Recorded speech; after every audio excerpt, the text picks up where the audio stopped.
Welcome back to another episode of The Voice of Reason, you guys. As you can see, all three of us are here, but we are not alone. This time we are bringing back some very special guests. Like we told you the last time, you are not alone. You are not crazy. There are apparently some irregularities with the last election that we do need to be concerned about. Luckily, we do have several organizations as well as some dedicated people on social media, like Brandy here, who was nice enough to bring us all together the first time, who are watching all of this very closely.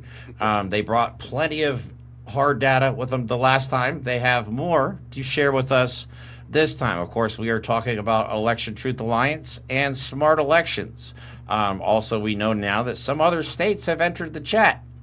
Even states that they're not looking at, apparently, are finding video evidence of some people doing some pretty shady stuff when it comes to ballot boxes. And now, of course, we have the Republican Party openly trying to gerrymander Texas to the point where they actually locked one of the representatives in there, taking her hostage. More than just their casual, normal gerrymandering. Yeah.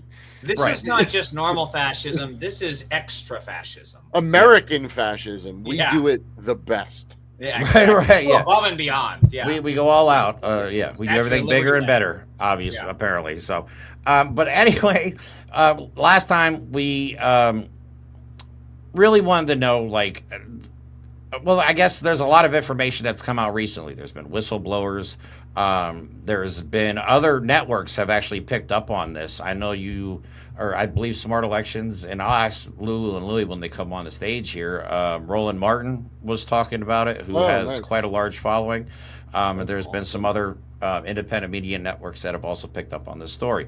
So welcoming back to the show again, for the second time, hopefully not the last time, we got Brandy from TikTok, Lulu from Smart Elections, and we got Lily from Election Truth Alliance. We are bringing the source to you.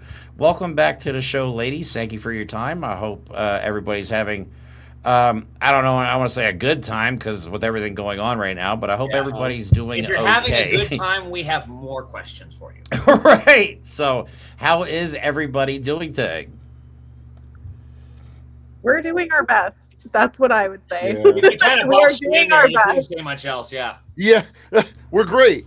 So I want to say real quick to Brandy, thank you again for bringing us all together. If it wasn't for you, this show would have never happened. So thank you so much. And I appreciate you dedicating your videos and a lot of this stuff to this information. I know it's a lot. It's extremely hard. We were talking about this before the show with all the censorship. I mean, on TikTok, you can't talk about Jeffrey Epstein. You can't say bad things about Donald Trump.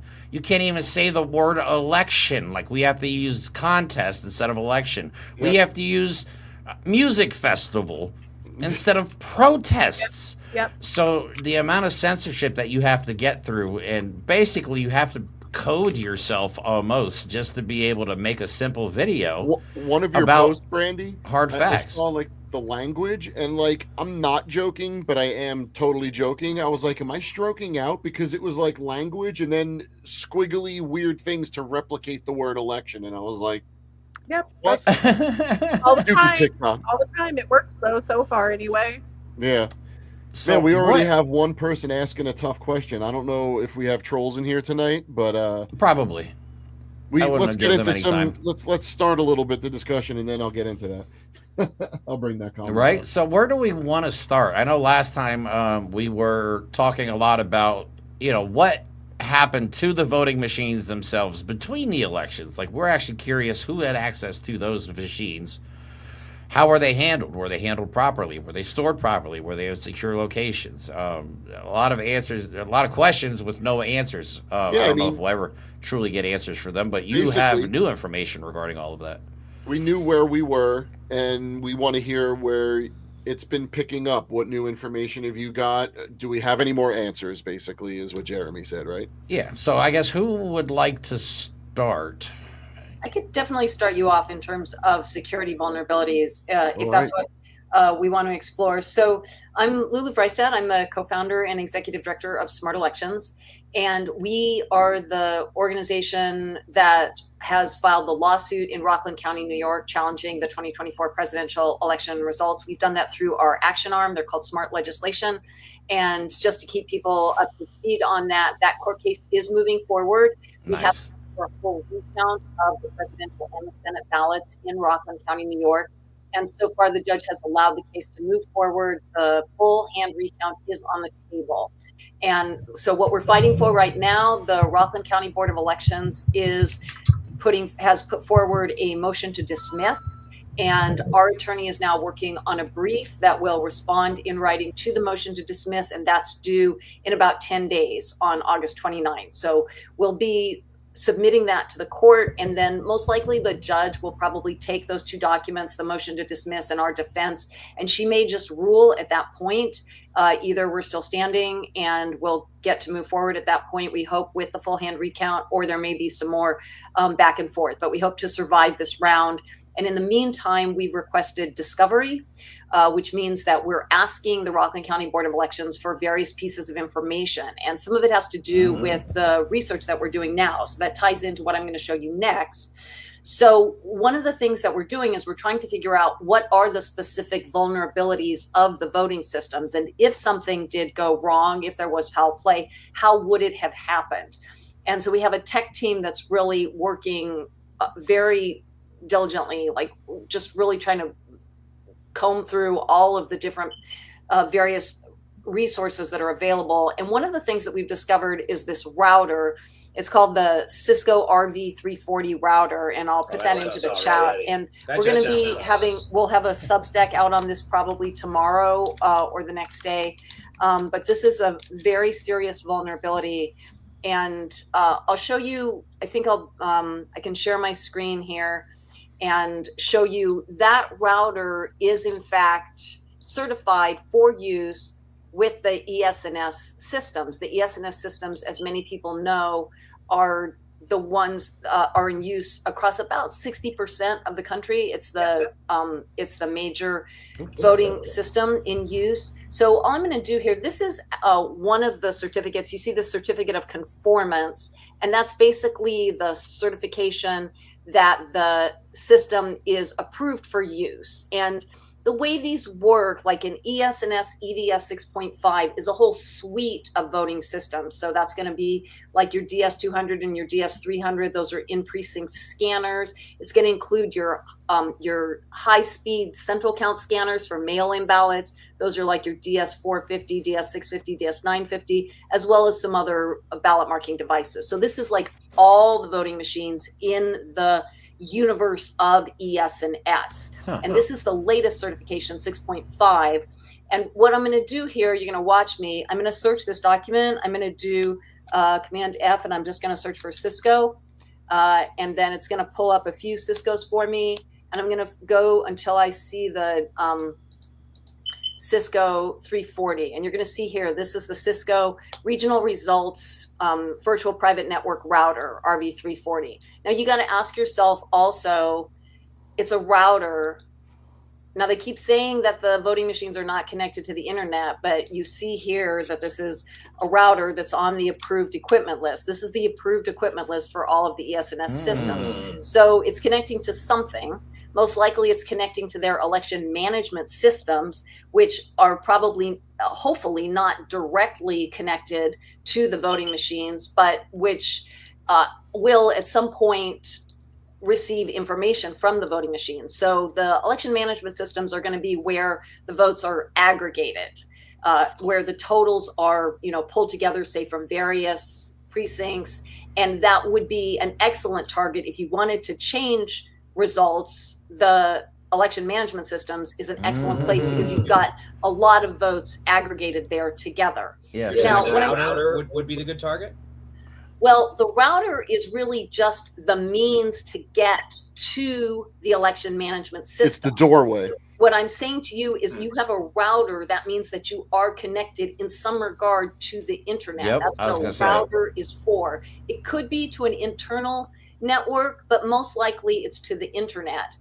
And now what I'm going to show you about this router is it has very serious vulnerabilities. So the first thing you're going to see, that particular document, this ESNS certification, if you look at the date on that, that's the recent one from July 2024, which is just before the election. You're seeing that, right? Okay, so now the next thing I'm going to show you is that Cisco router has been out of protection since 2022. God. Sorry, when you say out of protection, like there's a patch that it can't get, or it's just outdated, needs a new model. Like, what does that mean?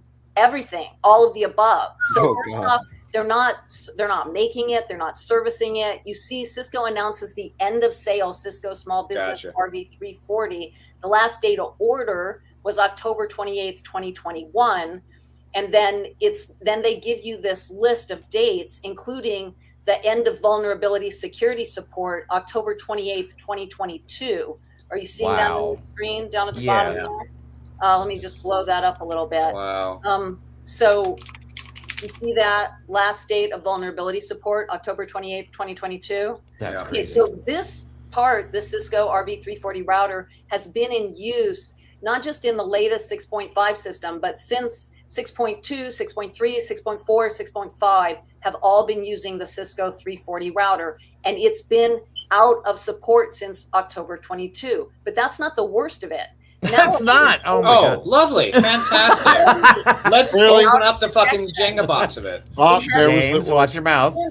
Since 2021, it has known security vulnerabilities. These are known security vulnerabilities that Cisco actually published. I'm on the Cisco website showing you critical vulnerabilities of the RV340 router, including, I want you to look at this, that this router, the VPN router, could allow an attacker to do the following: execute arbitrary code, cause a denial of service condition, execute arbitrary commands. So that could just turn off the router. It can take complete control of the system. Yeah, oh my God. I recall DOS attacks on election day. Were there not? Yes, there were. There were. Wasn't that what was happening in Pennsylvania, or someone said? Yeah, and they had terrorist threats too. But were there DDoS attacks? Do y'all have any information on? Do you recall? There were bomb threats. Threats all over the country. Where it's actually how we got to this research is we're researching all the bomb threats. Our current count, I believe, is at 240 bomb threats across the country. It's really not that on election day. Yeah, on election day, or within the few days after election day. There is no way that's a coincidence. I refuse to believe. No, I'm kidding. Come on. Were there actual DDoS attacks, or am I misremembering? Because I thought I did remember hearing about DDoS attacks. Have y'all heard anything about that?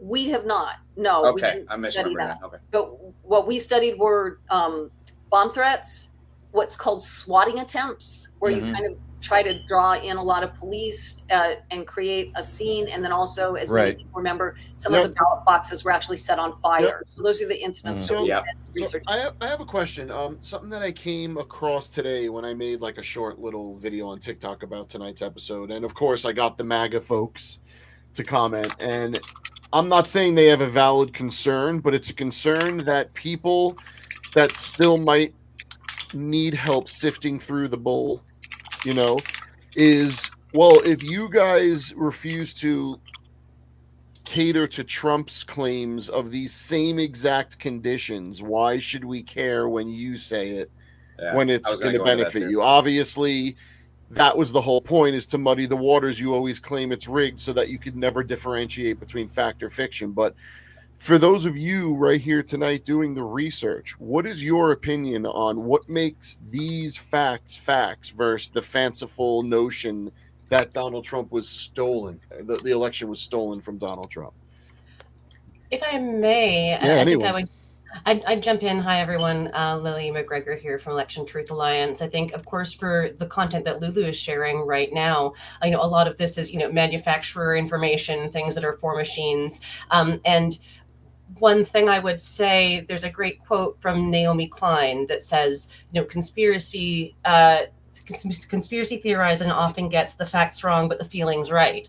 And there is, in fact, a very important feeling of concern about whether elections are secure or not. That is not that's important, right? Follow that instinct. If you have a machine that has routers in it, different kinds of any kind of machine is hackable. So I would say that Right. concern itself is a reasonable concern to have. What I would say about some of the work that we do at ETA is that, you know, we deal a lot with the analysis of the election results and what patterns do we see in the election results. And what I'd say is quite different than what we had being raised in 2020 is that we see concerning trends in the data that are internationally recognized as being, potential indicators of vote manipulation. And so that's where we come in, is saying, and, you know, Lulu, you have your work as well, where you flag things like drop-off analysis. We're really grounded in the data, and a lot of those claims that were raised in 2020 were run to ground and looked at very thoroughly. And so I would say that there's kind of the security side of things. Yes, you should be concerned about security when you're running elections on machinery, and then you have, what am I seeing in the data, and is it concerning, and are you seeing something that you're finding and sort of raising that up and identifying it, or are you being told that you should find something concerning and then going and being, you know, having to go do that as a result? So that's just what I would say. What I was responding to this individual was a way less eloquent way that you said it. No, because I was gonna say I don't do. Can you say it on air, Mike? No. I can. What I said was, it's as simple as this.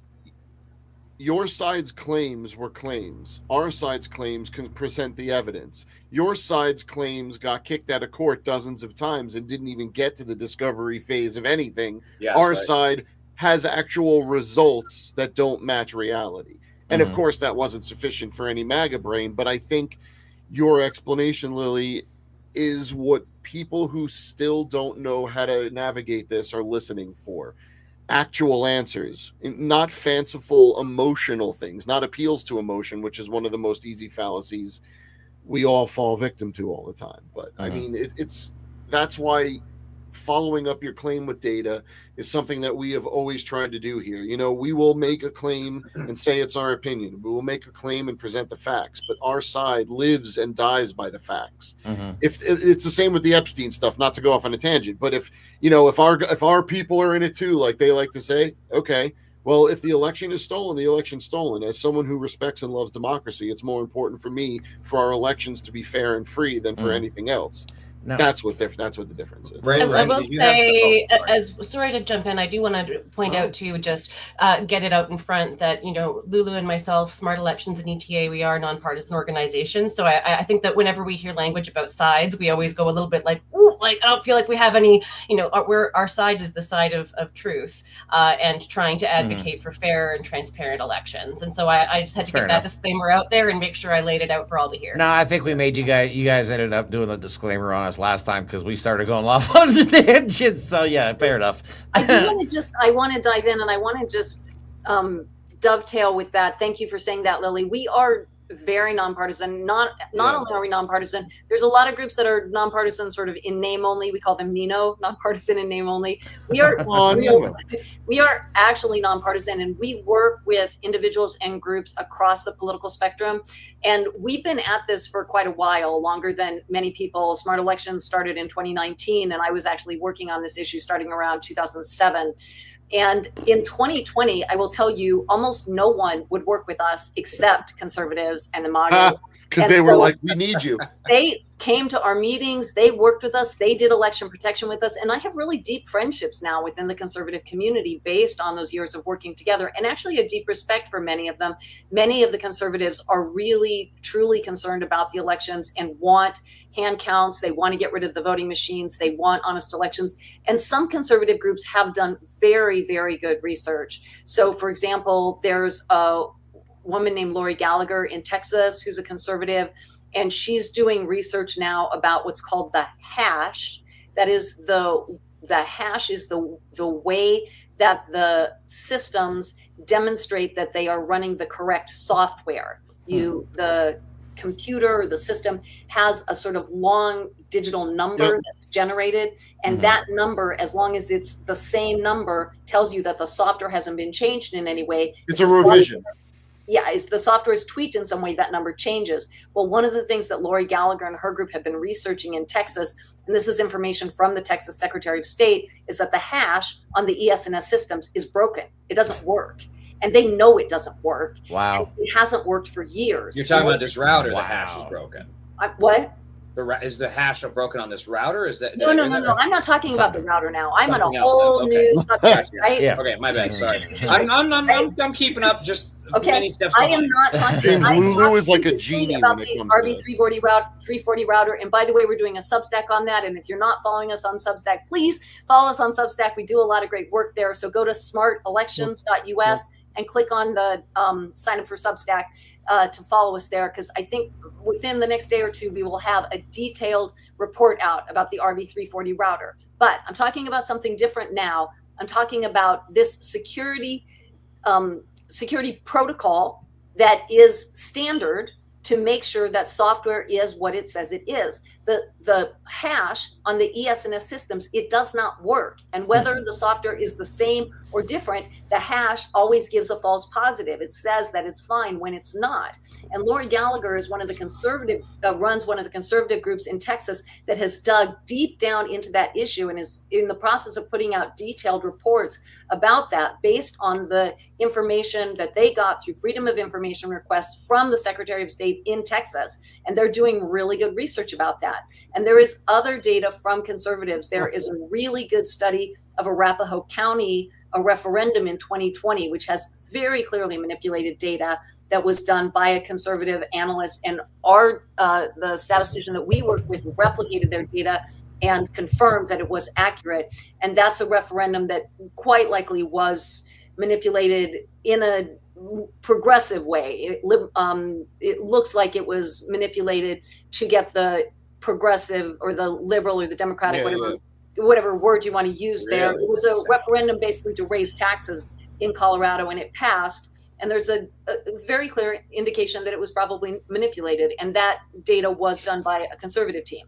So this is just to say that the sides are very siloed, and there's a lot of red meat that's just thrown out by especially the political parties to each of their members to say, like, you have to hate the other side, you have to hate the other side, these are evil people. And there's actually, if you actually develop friendships or start relationships, you can get past sort of your issue cultural differences, there is overlap and there is care and concern about having fair elections on both sides. I think that's super critical, because as partisan as everything is and to be completely fair, just the three of us here, we don't claim to be nonpartisan. And I'm not saying Definitely that means we're one party or the other. I'm just saying we will take sides on certain opinions, but you can't. And that's what's so critical about the work you're all doing, is exposing the fact that people still care about democracy. People still care about our elections on both sides. As much as we think the sides are so diametrically opposed, there must be something still holding people together at a fundamental democratic way. And Mike, I would say that, what I've found is that everyone, there's a shared value across a lot of different political perspectives about the belief that if you cast a vote, you want that vote to be counted accurately. And that is something that we know that people who have all different kinds of political perspectives feel very strongly about that fact. There may be different perspectives about where the risks are or what the concerns are, or who, where blame is cast. But ultimately, there is a great interest in ensuring that people want their vote to count.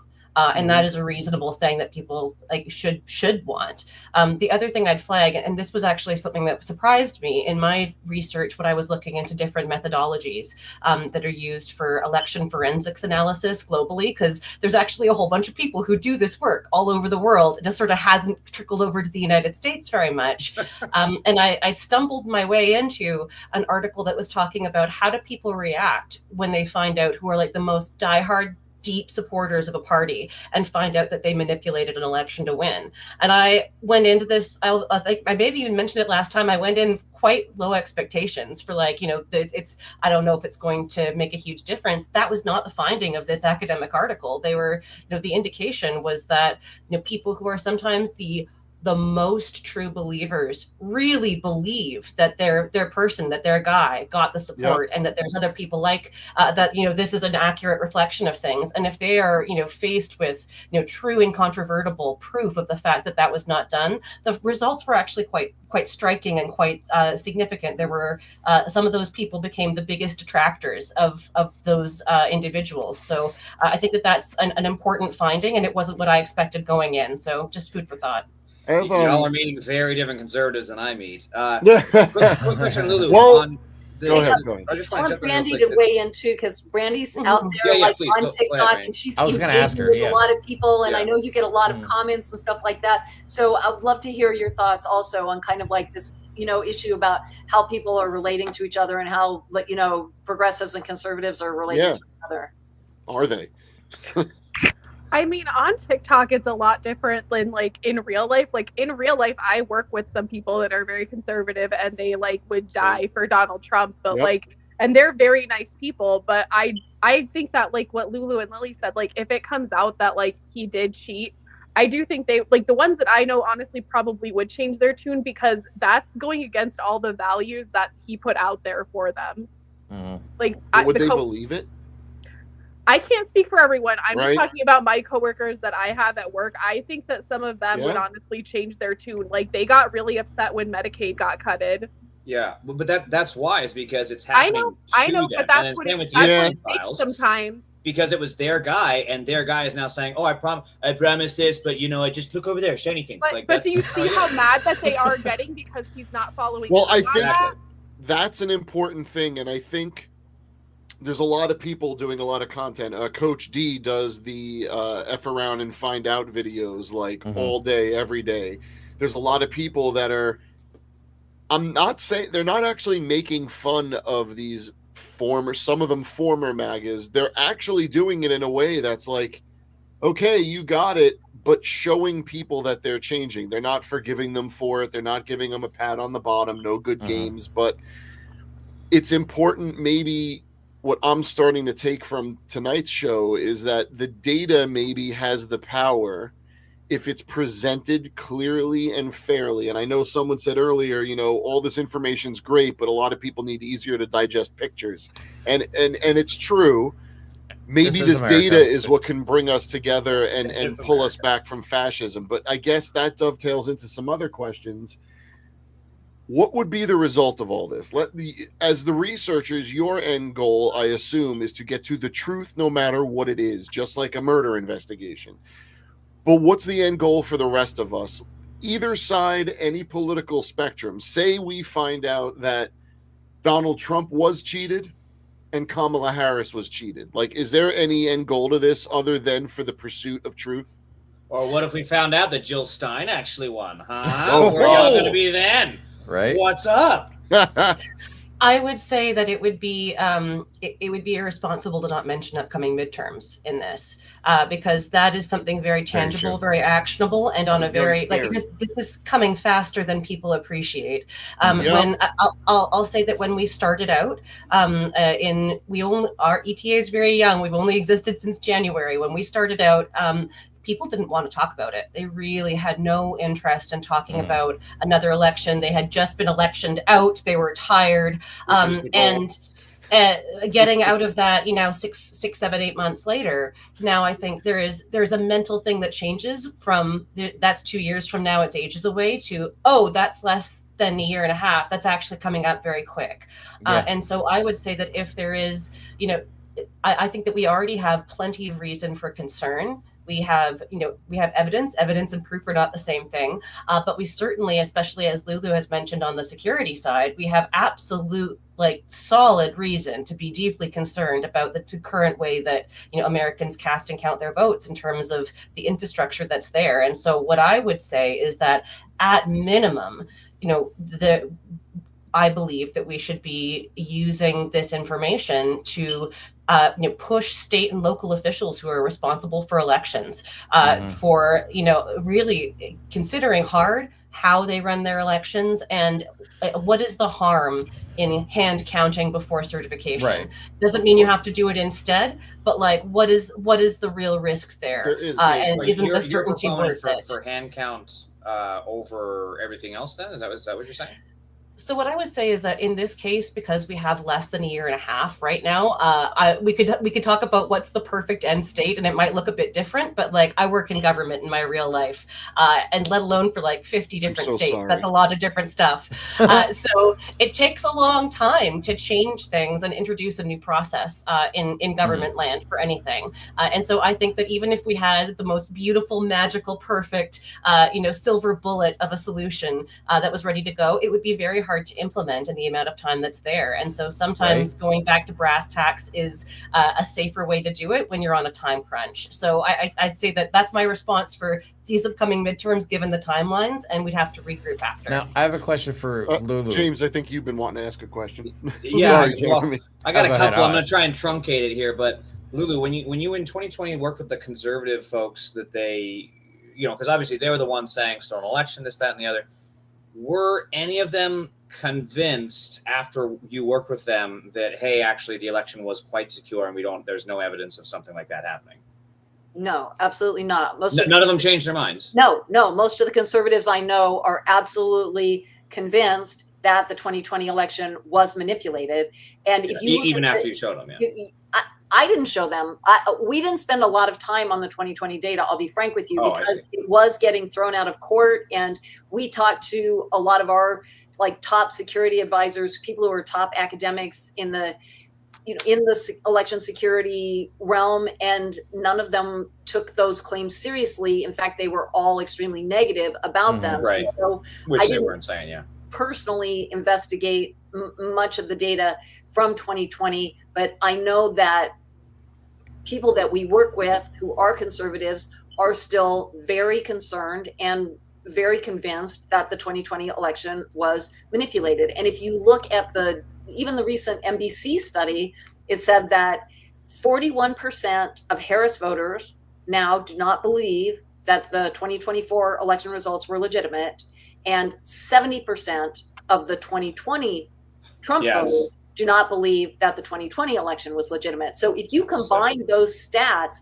53%, more than half of the voters who participated in the last two election cycles, do not believe the results of one of those elections. So that is a really frightening stat. More than half of the voters don't believe the results if their candidate loses. So when you look at one of the major goals of a democracy, of an election, of the process of voting, is to convince the loser that they lost. That's one of the number one goals. And we are failing at that goal. And so when you ask, what is the end goal of this? What is the result? What are we going to do? We really need to go back to kind of ground zero and rethink a lot of the aspects of our election, the reliance on technology, the lack of transparency, the proprietary software, the fact that we don't do audits, really. We don't do meaningful audits. Most of the states are auditing 1% to 3% at most, and sometimes it's much, much smaller than that. And many of those audits are after certification, where it doesn't even matter that the audit took place. So, and then there's another kind of larger aspect of the elections, which is that the elections are controlled by Democrats and Republicans. The elections are controlled by people who have a stake in the race, which is just crazy. It's sort of let students who were taking the SAT test administer the test. That's literally how our elections are set up. And other democracies do not run their elections. How do they do that? Honestly, that's a good question. I'm happy to speak to this because I don't know that there's another way. I don't think many Americans know. There are other ways. It's completely ridiculous that the political parties are administering the elections that they have a stake in. Other democracies have neutral commissions. So we do. In my jurisdiction, I live in Canada. We have an organization called Elections Canada. Know exactly what it says on the tin. It is an absolutely independent organization that runs our elections, and we have a great deal of confidence in the work that Elections Canada does. They run all of the elections across Canada that are at the federal level, and then we have Elections BC, Elections Ontario, for the different provinces, and they run the elections there. And so you get a degree of consistency consistency for an election, but you also get a degree of rigor that comes from an independent organization that is not partisan. But before we go on from that, James, I really want to just flag something that you said, and I'll pick on you slightly just because I think it's really important language. Come at me, let's go. I'm doing it. So you said something. You asked, how many of the people that you spoke to, or the conceptual you, said, oh, now I believe that the election was secure and the results were what. I want to pull apart the concept of the elections are secure and the results were accurate or trustworthy, because how could someone who knows how a computer works and knows how you can hack a computer feel confident that 2020 was secure? You really shouldn't. They're run on a computer. Like, that's a reasonable thing to be concerned about.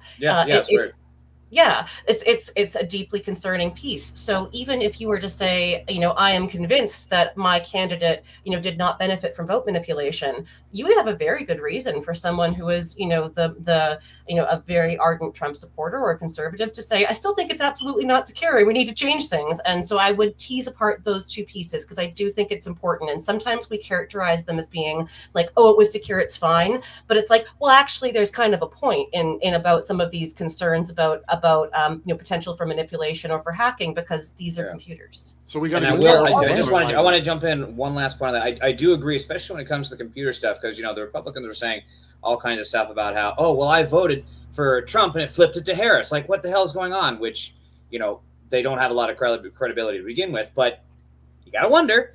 But then they have make this other stuff where it's like, oh, well, didn't you see this video? It's like them stuffing the ballots. They're stuffing more ballots. And it was literally just them bringing in another box of ballots. So and then, of course, Rudy Giuliani, who was disbarred because of all his BS.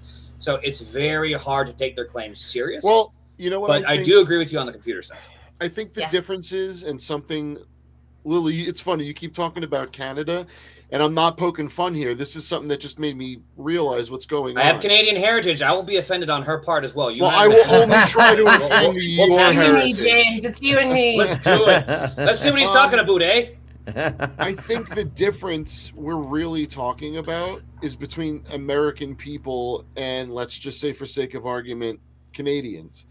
Because in America, if you had an organization that was dedicated to that, just the elections, everyone would start going, yeah, but who worked there? Who did they vote for? How could you trust them? Like, we in America fundamentally don't trust each other or humanity in general anymore. It's almost like we had a civil war at some point. Yeah, but I wonder if our history will prevent us from ever being able to see democracy as a countrywide goal, not our own political gains. That's just my own. I think that's a very good point. And there was also, and I see so many different cases and so much information every day, but I was talking to somebody, and they in their town, they had set up sort of a council that they had tried to set up as a neutral council, and it had actually been a horrible, abject failure, and it had been sort of taken over by one side and used to corrupt purposes. Mm-hmm. And it was very disappointing. I was sorry to see that. And I do think that this is kind of deeper than data or one particular election, but we have a culture of cheating in this country. And it's called capitalism. Yeah, thank you. I don't know what it is exactly, but we glorify cheaters. You're right. When I was a kid, I went to Europe, and everybody there was like, oh, you're American. They would go, Al Capone, Al Capone. And that was like the one thing that they knew about the U.S. was like gangsters. Because that's like what's celebrated here are the people who rob, the people who cheat. And then if you kind of get more granular, like so many people, if you do studies about how many people lie, almost everybody lies at some point about something. People cheat on their spouse. People cheat on their taxes. People cheat on their SAT test. Mm-hmm. People cheat just, anything. Some people cheat at golf. Anything. How about this? Using AI in college. Yeah. Yes, names golf. Americans cheat. And so that's one of the things that always surprises me when people say, like, well, I'm sure, no one's cheating in the voting machines. I'm like, really? But we're sure? Because we cheated everything else. Right. So I don't know why you would think that. But I think it's something that we have to start to come to terms with as a country, as a culture. Like, can we develop a culture of fairness? And I think that's one of the things. I'm just going to make a plug here. Smart Elections is rolling out what we hope is the most comprehensive, nonpartisan, data-based election protection in U.S. history. Nice. And we are asking people to get involved, to sign up at smartelections.us. I'm going to keep putting our website out there, but there is a button that you click on and it says sign up to be an election observer. And what we are getting people to do is learn about your local elections all over the country, get trained, get a certificate to go into the polling place and actually collect data, the number of people who vote, the number of ballots cast, take photographs of poll tapes. There's a lot of data that can be extracted from an election. And if we had been on the ground doing that in 2024, we might not be in the position that we're in now, where we're kind of like scrambling and trying to file lawsuits, months after deadlines. We need to be in the polling places on election day, collecting that data. And we're in the process of doing that. It's a huge undertaking. If you want to donate to us or to the Election Truth Alliance, absolutely encouraging you to donate. We do need more resources for this, but especially if you want to volunteer and get involved, I encourage you to do that. You have no idea how fast the midterms are coming. Lily, commented on this. People come to us like in the past, like 2 months before an election, and they're like, can you put an election protections program together? And we're like, no. Yeah, not enough time. You really have to start now. There's so much planning involved in terms of the states that get chosen, the locations, developing partnerships with other organizations, getting people on the ground, getting them trained, getting them in position, all of that, raising money. It takes a lot of time. So please do start now. Please support us and please do get involved in that. It's really important. I have a question about that. First of all, that is very appealing to me. I might actually have to start thinking about spending some time learning about that. Yes. But is there a real-time benefit to that? What I took from that is we had no boots on the ground observing this. If in the let's just say for the midterms, we had what you had in mind as a perfect coverage of election watching and data collection. Is there potential for that to affect a real-time election? Would there be a mechanism to go red flag, holy crap, something's wrong on election night? Yes. I'd also like to add a historic example that is a different. Sorry for all the international comparisons. You might be able to tell my background is political science and international relations. But Yugoslavia in the bulldozer revolution, that was effectively a group of people who were election integrity organizers, had a belief that there was going to be some cheating in the election to bring him back to power. They had people on the ground, boots on the ground during that time in the election stations, got really very solid evidence and data that was in fact happening. A media company that was banned from having any kind of media at all in the country because it was a dictatorship at the time, publicized that information. And it led to a nearly bloodless revolution that ended up bulldozing quite literally people out of office. This is not a plug for any particular trajectory, but it is to say that we have historic examples and scenarios that were very extreme. Like if you know anything about Yugoslavia at the time when that happened, this was a very extreme dictatorship.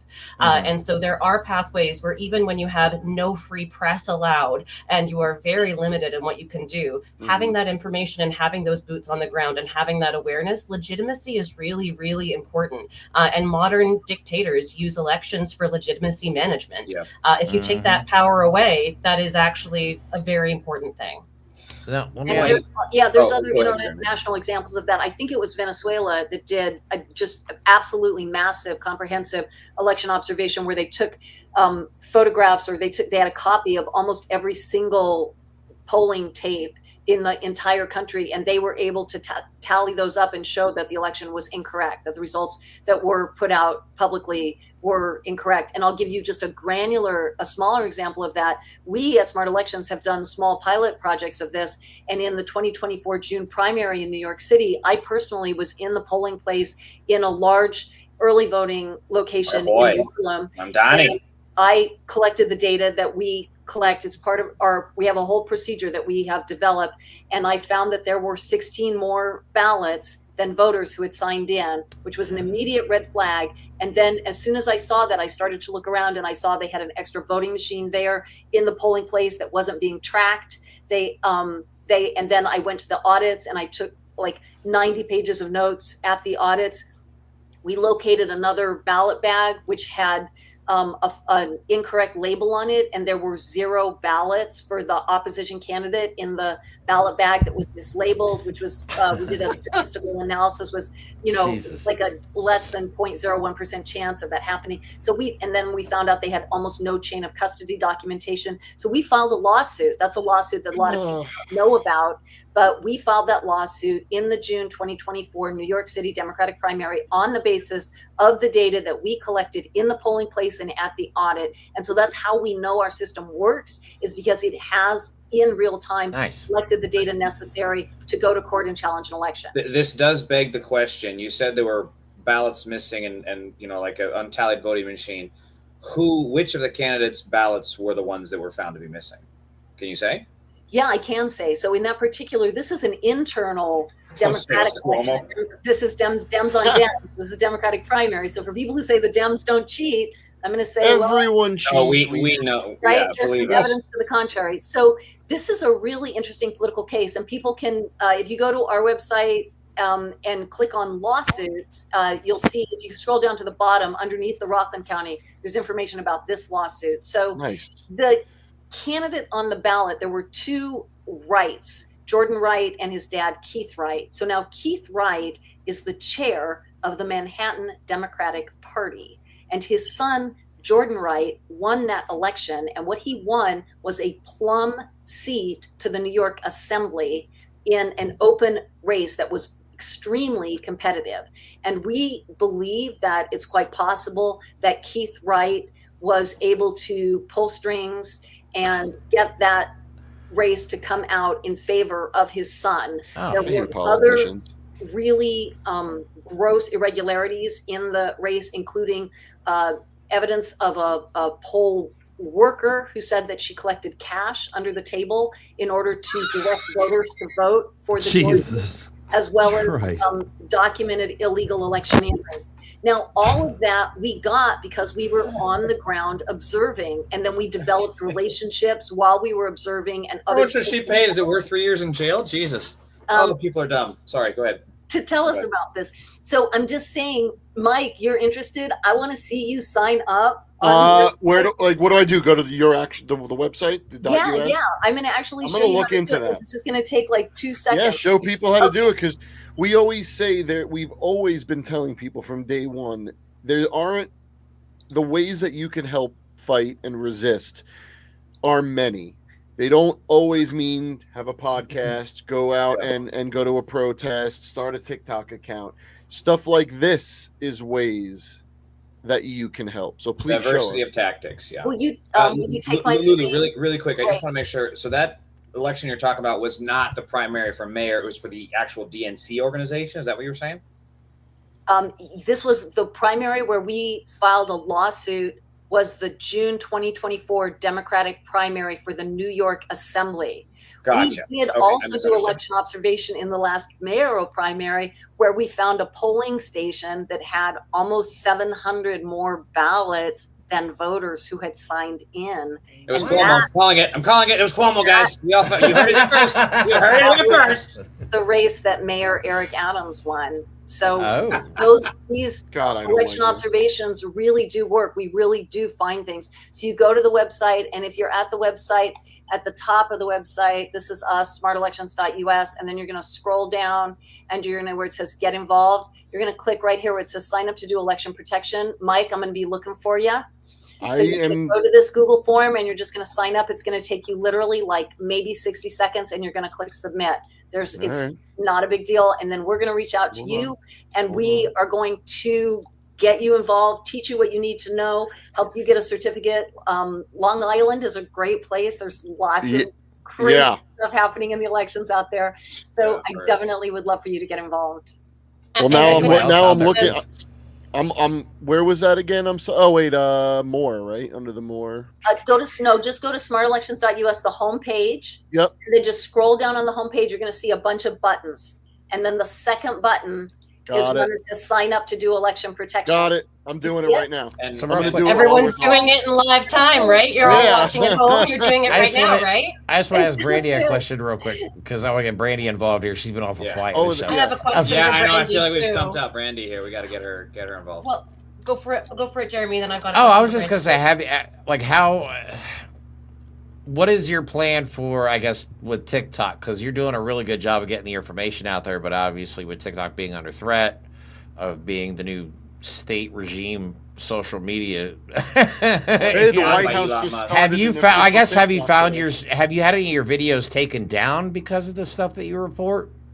Oh yeah, like that happens like more often than not. I did kind of do like a video when This Will Hold put out her article about the whistleblower situation, and essentially everyone knows like I just read the articles. I'm not really like commenting on them too much. I'm just like reading the information. And that video, like I did it in 3 parts. The first part got taken down, even though I didn't say anything. I didn't say election or anything like that. And I actually like got into a fight with, not like a fight, but a back and forth with like one of the TikTok representatives, because the video was reviewed once, it was put back up, they said it was okay, and then it got taken down a second time. And I asked the question, I was like, why? If somebody reviewed this one time, how is it now not okay? And they were like, I don't know, it's just not. So sorry, no, that wasn't the answer you wanted, but that's the answer I have for you.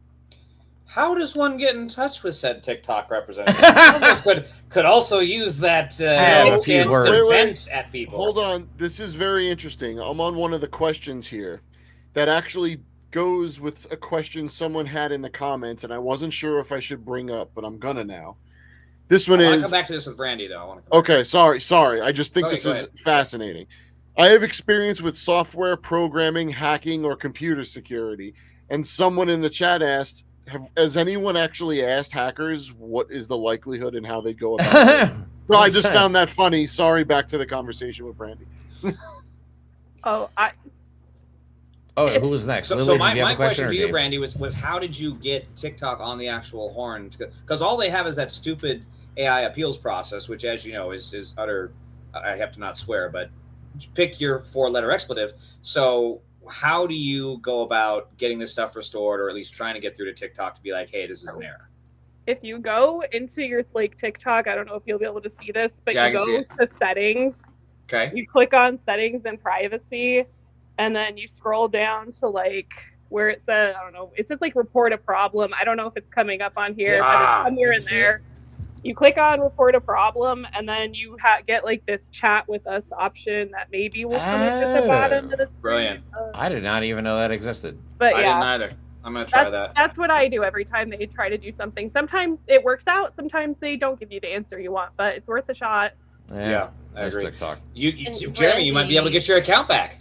Yeah, forget it. I give up on TikTok. I totally lost one account completely, just totally gone. I had to start from scratch. So now I'm on at 2. I just did that too. See how long it lasts. So I'll share that we at the ETA have also we got kicked off TikTok, and we have now got kicked off TikTok, and we lost, I think, about 20,000 followers, something like that.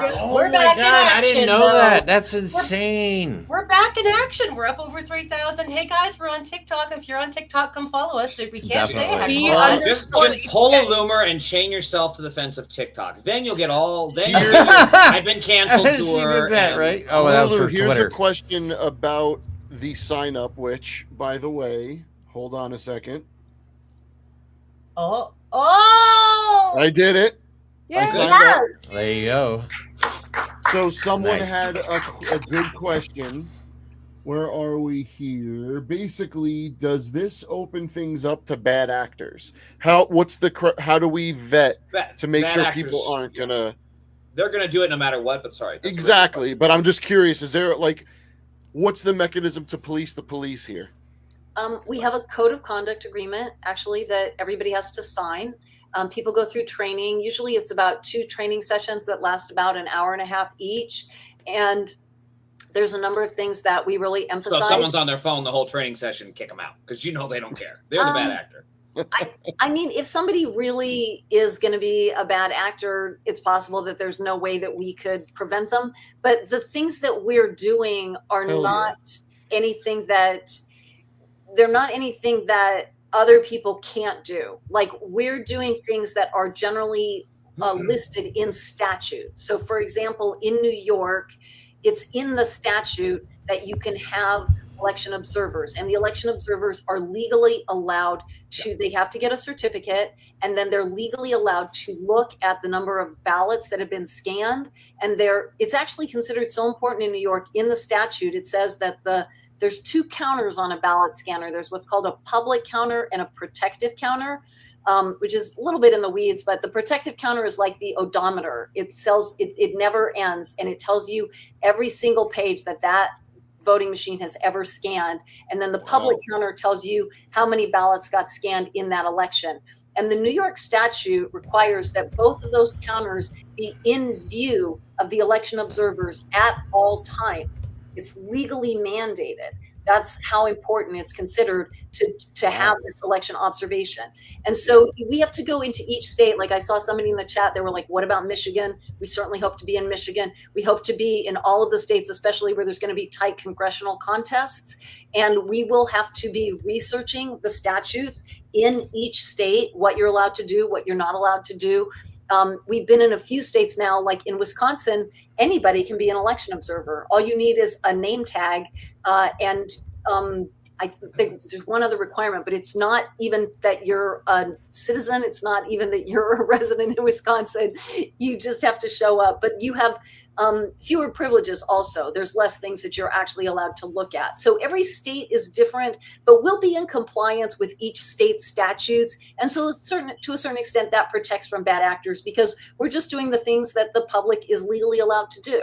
But a lot of times people don't take advantage of that, even though there's a place for it in the statute, because until we started doing this, hardly anybody was doing it. Mm-hmm. So I have to, when I feel jump in, and I feel what was for me, there was a very crystallizing moment in watching the results pour in, that I'm like, something went wrong. So I'd love, this is for everyone here.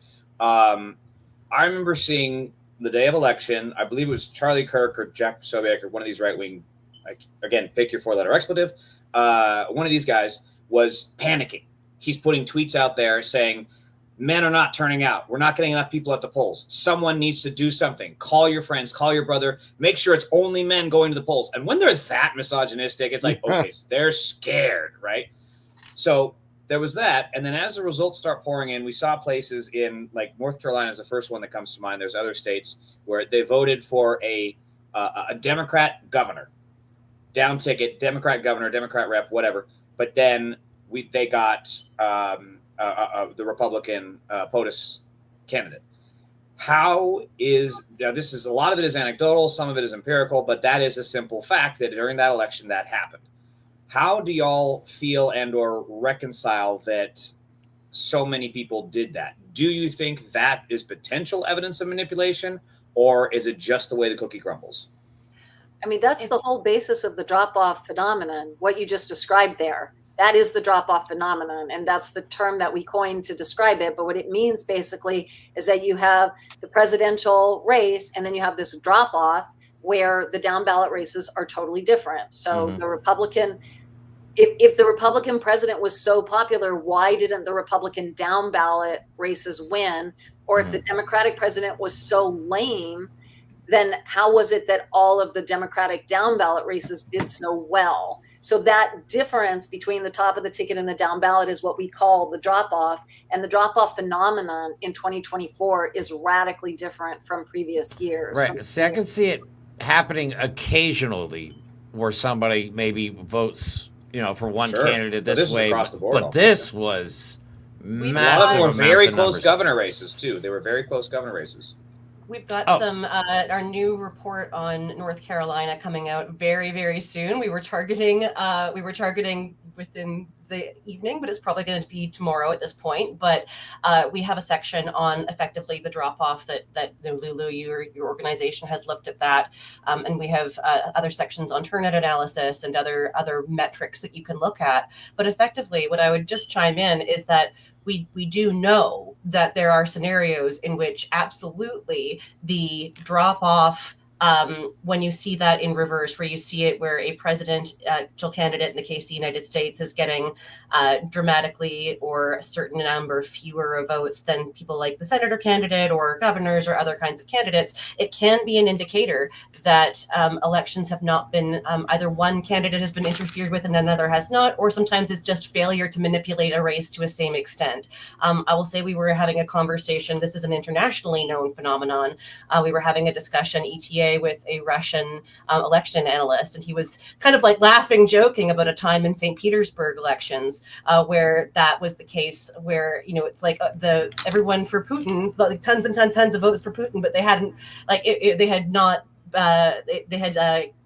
had that reflected in the down ballots, and so you had this big kind of skew going on, and it can be an indicator that there has been manipulated elections for sure. It can be for other factors as well. In our analysis of North Carolina, we have to control for the governor race because generally speaking, we would be looking at the next down ballot candidate of the same party. But in that instance, that was a very extreme situation where there was a very scandal-ridden campaign. Yeah, it was that is you can't really comparably look at that and be like, yes, I think this is empirically very clear, so we control for that. But even when you take that out of the equation and you do an average, it's still very consistent and very distinct in that state. I just find it. Lily, can you show us some preview of that North Carolina data? I thought you had.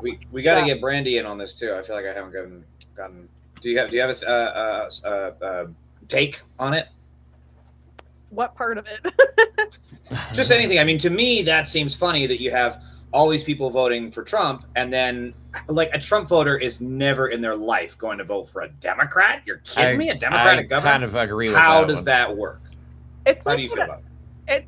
It doesn't make sense because, like everyone has said, if you really think that people are going to feel like Kamala Harris is so unpopular that they're going to vote for Donald Trump at the top of the ticket and then vote all blue down. Why, if her policies aren't what they want, why would they vote for the Democratic candidates but only vote red? And like vice versa. It doesn't make sense.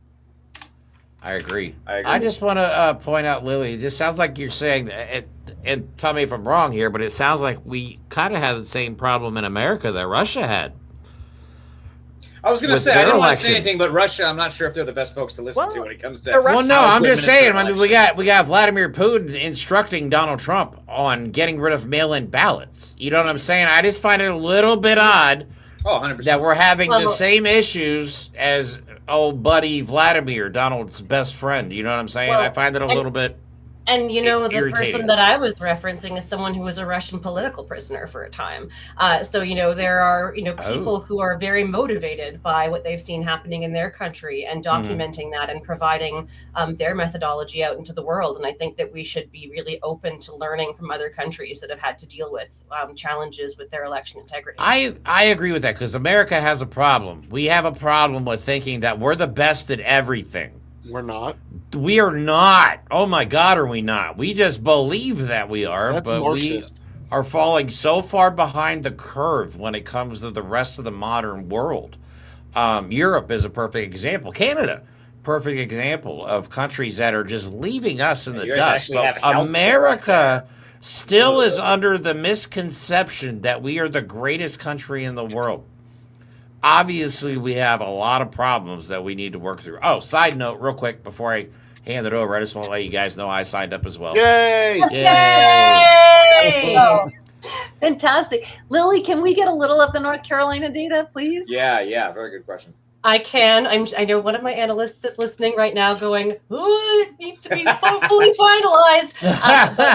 I'll say that we're analysts. We're getting a last little tweak on this, so you may see a little bit of teeny tiny difference than what it will look like when it goes live very shortly.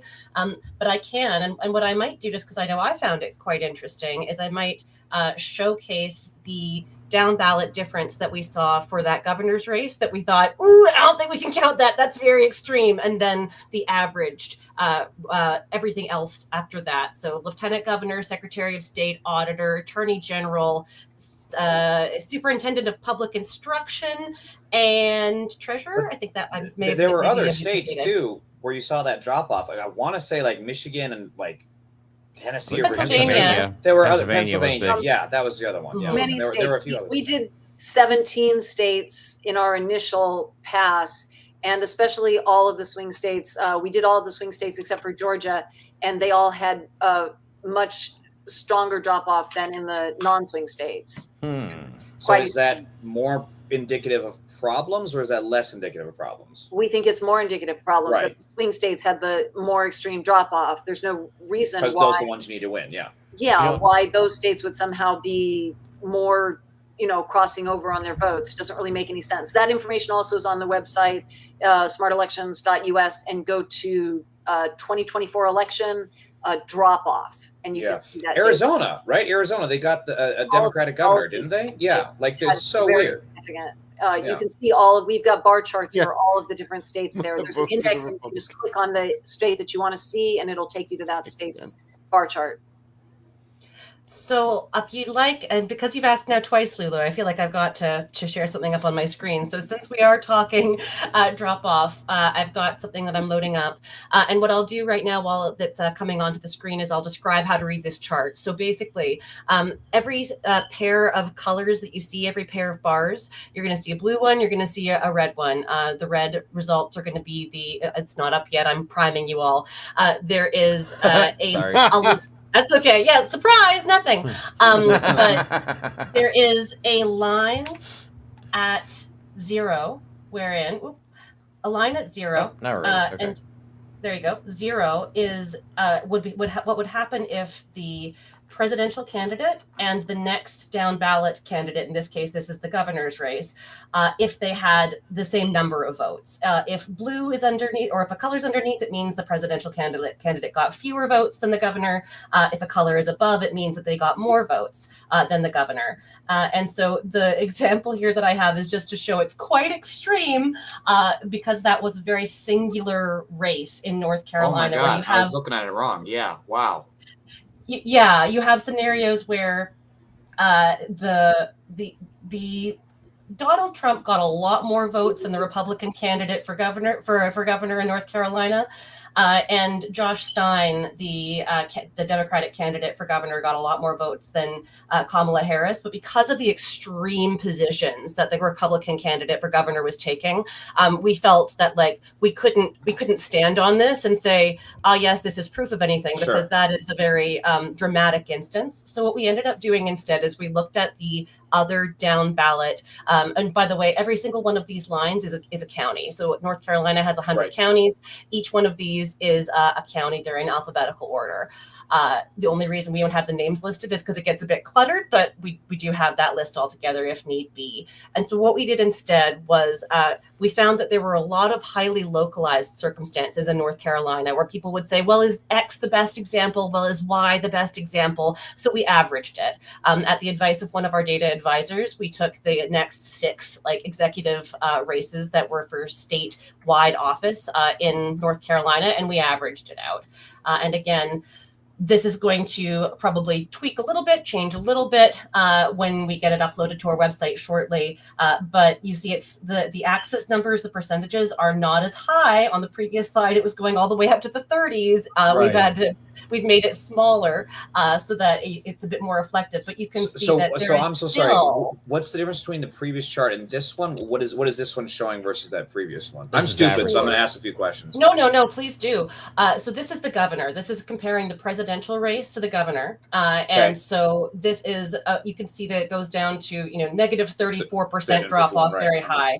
And so this is when, instead of that, we looked at the average of other down ballot candidates, because we felt that not it the was governor. Gotcha. Yeah, the governor was pretty unique in terms of that particular race. And so you still see that this is very consistent. There is, when you average all of those down ballot candidates, you get a high degree of consistency across these different races, wherein it's usually the opposite in presidential elections in terms of usually most of the bars are going to be above the 0 line. Usually you're going to have a mix and match, but mostly above, because usually there's always going to be some people who go into a voting booth, they tick the box for president and they're done, right? They don't do the rest of the things down. So usually the president gets a couple percentage points more votes, and that's pretty normal.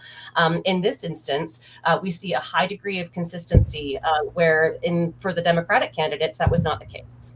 I think it's important to show people, just to explain how these charts are read, because people don't know necessarily how they're read. But what, if you don't mind, Lily, I just want to break it down in really as simple terms as possible. So what the red is showing is basically the percentage, and I don't know if you do your drop off the same way we do our drop off. In our charts, the red is the percentage of Trump's vote that is greater than the down ballot raise. So that means you're seeing there on average in this one, about 5% of his vote is more than what the Republican down ballot candidates receive. And then the blue, the reason why you're seeing that underneath the zero and you're seeing that in negative territory, what that means is that Kamala Harris actually got fewer votes than the down ballot races. And some of those down ballot races are really pretty far down on the ballot. Like, did you tell me you did superintendent of elections or something, like superintendent of schools, or what was it? Yeah. And actually, as it happens, the superintendent of schools, the candidate for the Democratic candidate, in every county, they got more votes than Kamala Harris. Interesting. But that just does not make sense. The superintendent of schools is getting more votes than the Democratic candidate for president in every single county. You might say, like, oh, in some counties, like that's their home county and they're super popular. But in every single county in North Carolina, the superintendent of schools is getting more votes than the Democratic candidate for president, the Democratic candidate for the superintendent of schools, right? I don't know.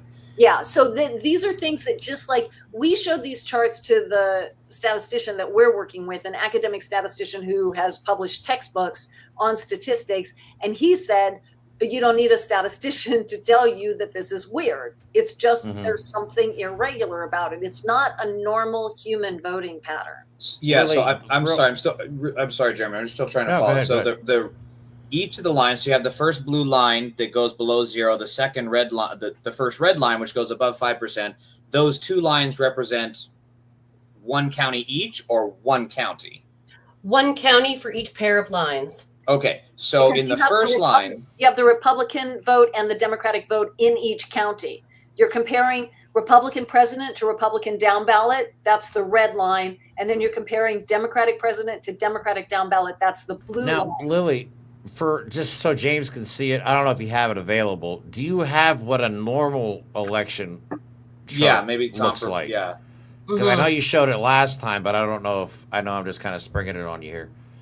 I don't have much on hand in this exact stack, but let me see if I've got something. But I'm also confused because Lily, you said it showed consistency, and then Lulu, you said it shows a non-human pattern, or maybe I misunderstood the. Well, humans are pretty random, right? Usually, as Lulu said, you might do a little better in one area, you might do a little bit worse in another, but you'd see a little bit more things moving around, as opposed to it's quite stark. You see a lot of red on top, you see a lot of blue on the bottom. Usually you'd see blue and red on top mixed up together, because generally the president's going to do a little bit better. So the fact that you have all that blue on the bottom, that's what's so weird, and that's very consistent. Gotcha. Yeah, so that I know you showed it last time. Of unusual trends, then, correct? Is that what that chart was showing?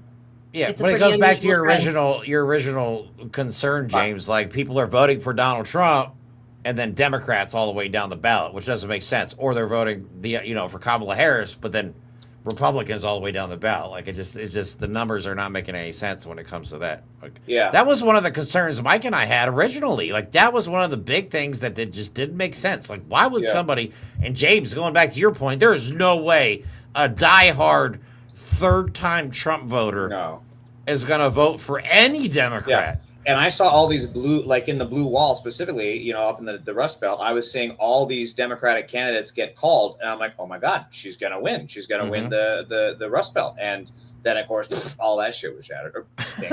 Oh, you're good. I've been good. There's only been 2 so far. You're good. You're good. That's and James, really I didn't come here planning to share the drop-off data, so I didn't provide that normal. But what I can do right now is I can provide you with, this is going to actually tie together a number of our conversations so far, because I can provide you really quickly with some. I'm also doing this without my glasses, I just realized. So. That's not going to help you. Oh, that's not going to help you? Well, all right. That's all right. So I'll show really quickly, and this is one where we do have those baselines. So like what's normal, right?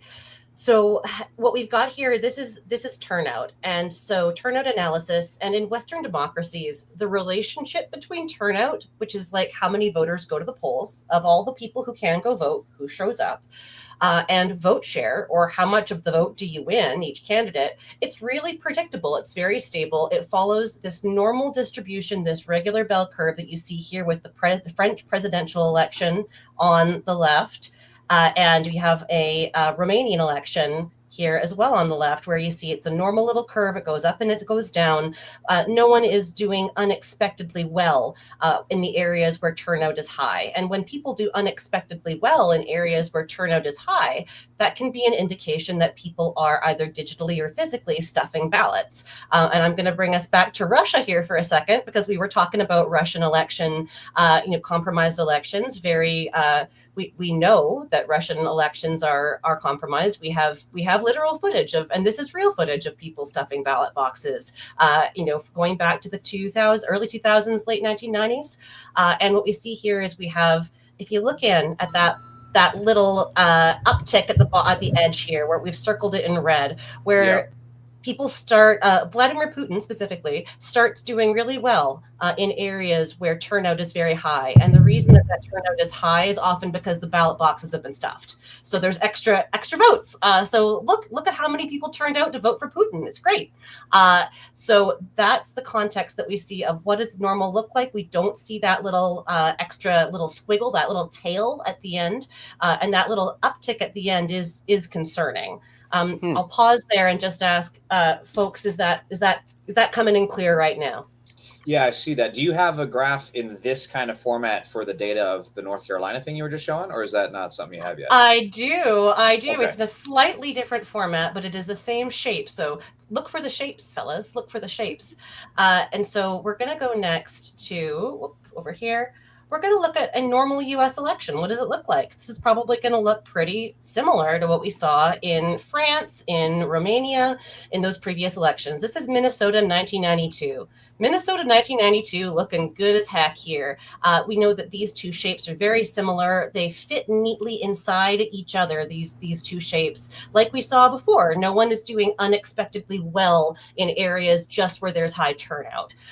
This is what we would expect to see. This looks totally normal. I believe this is George Bush Sr. and Clinton. Totally normal. I'm not concerned by this in any way. Are we good on this one? Yep. Yeah. So what we see here. I stopped myself. I didn't say it, but I was about to say, what the bleep? Wow. So this is North Carolina 2024. And with these are not the same shape. These are not neatly held inside of the different, generally speaking, the candidate that performed the best will be on the outside, and then the candidate that did next best will be nice and neatly on the inside. Instead, what we see is that one candidate performs unexpectedly and disproportionately well, but just in areas where turnout was very high. And I'm a political scientist, and let me tell you, turnout over 75% is very high. That is a very, very high turnout. Yeah, we can't even get that nationally. It's very difficult. Yeah. Very difficult. We don't get that kind of turnout most of the time in Canada. We usually are closer in like the 60s, and that's a good election for us. That's crazy. That's crazy. So, yeah. Unfortunately, do you guys have any additional information? Oh, okay. Never mind. Go ahead. Right there. That's all there is. I just wanted to put them beside each other if you just wanted to remember what normal looks like, what normal doesn't look like. Yeah, I see a problem. Houston would have a problem. I've heard the Russian tail thing before. This seems to be a pretty common phenomenon, to the point where they actually named it after Russia. Lily, I actually found the Election Truth Alliance North Carolina 2024-2020 comparison.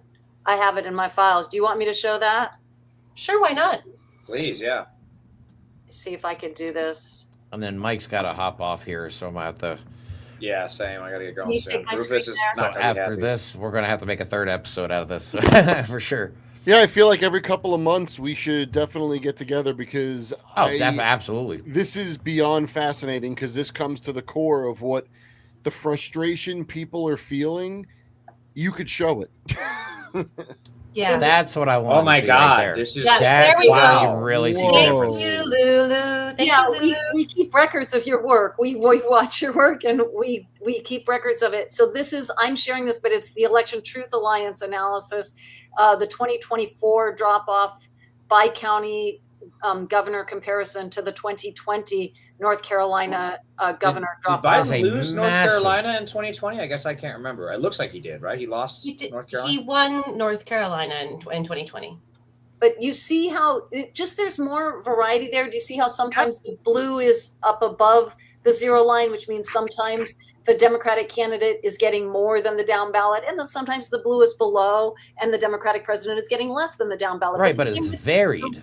And also the percentages aren't crazy looking. Yeah. Like it's not going down to like 15-20% really like it was with the other one where it was at 30. But see, what I see is a mix. Like in some counties, one candidate outperformed the other, whereas in 2024, Donald Trump outperformed in every county, It's Right, almost that's like what- someone which wrote doesn't it. make sense. It That's just what doesn't makes it- statistically make sense. Seem programmatic. That's the word that we tend to use about it. It seems But programmatic. It seems like a program, an algorithm. I'm glad you said that because that reminded me of a question I That's forgot. the word. That Algorithm. reminded me of a question I forgot to ask. Is there any truth to Starlink and/or Elon Musk's companies being involved in voting machines in North Carolina or anywhere else? That's a really complicated question. I don't It's a think really we can ask that, complicated like, question. not at the end of the show. I'm sorry. You can have All That's right, a wait. longer. That's I gonna be a long forgot it answer. until the Bring us end. back. You'll have to bring us back. So That's I will Hold say, on to that thought. really I will complicated. say I suggested every couple of months. Several people have said more than that. So no, honestly, I Couple mean, weeks. look, we Whenever can't- you want. whenever you have updates, whenever you just want to chat about this, if you just want to talk about this thing that you are so passionate about, you're more than welcome to do it on this platform. Right, and if there's any kind of scheduling conflicts, you're all more like Brandy. If you ever just want to come on and just chat with us about current events or social issues, and Lily and Lulu, same Yeah, thing. Like if you we guys could ever get always any new information, hit us up, DM us, email us, tell Brandy to reach out to us. We would 100%. love to have you on. That's much as how I possible. got on. Because Yeah. I mean, That's how people I need got to on. know this information. We are all tired of hearing about stolen elections and the election was rigged, but when there's actual data, because if I'm not mistaken, your lawsuit has already gotten further than any of Donald Trump's did in As far as we know, 2020. that I believe that that's true. Yes.